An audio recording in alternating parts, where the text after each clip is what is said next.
that there's some things I hate about PowerPoint, and I figure it's kind of my duty to point them out. So here we go. Here's common PowerPoint mistakes. Number one, people tend to put every word they are going to say on their PowerPoint slides.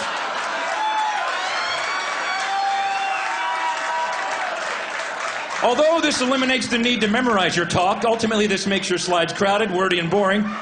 You will lose your audience's attention before you even reach the bottom of your first slide.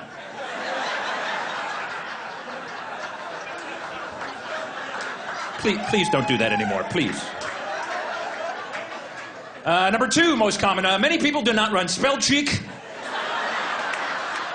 Big mistake. Nothing makes you look stupider than spelling errors. If it's got a red line under it, recheck the spelling. And then finally, I hate this. Avoid excessive bullet pointing, only key points. Too many bullet points, and your key messages will not stand out. In fact, the term bullet point comes from people firing guns at annoying presenters.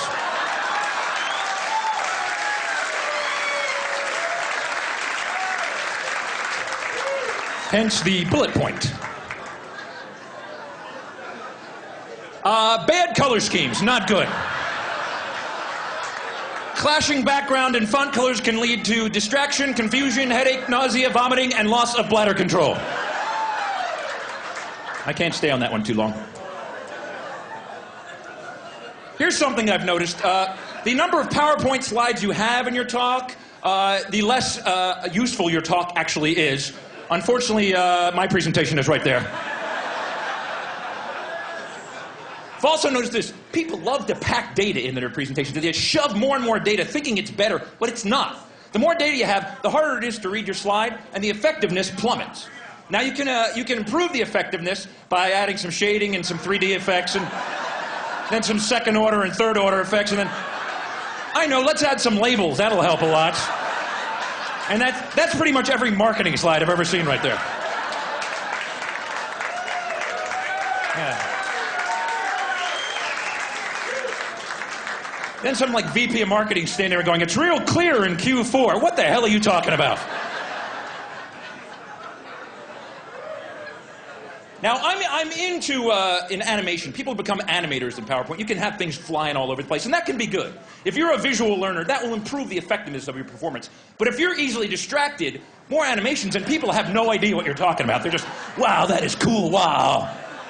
And there's regions here, by the way. There's the simple but effective region. There's the active but confusing, the effective but boring, the active but ineffective, the dull but static region, the busy but useless, the ADD-only region, the useful but amusing, the stupid but confusing, the dull triangle, the hyper triangle, the sleepy square, the dizzying pentagon, and everything else I just call pointless motion. That slide right there took me an hour and a half to make, right there. PowerPoint can just suck the life out of you. It's amazing.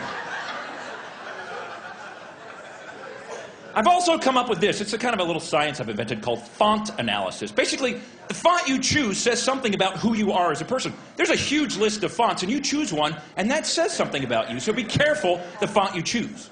For example, if you choose Courier New, it happens to be my favorite, you're probably organized and structured. If you choose Matisse, it means you're artistic.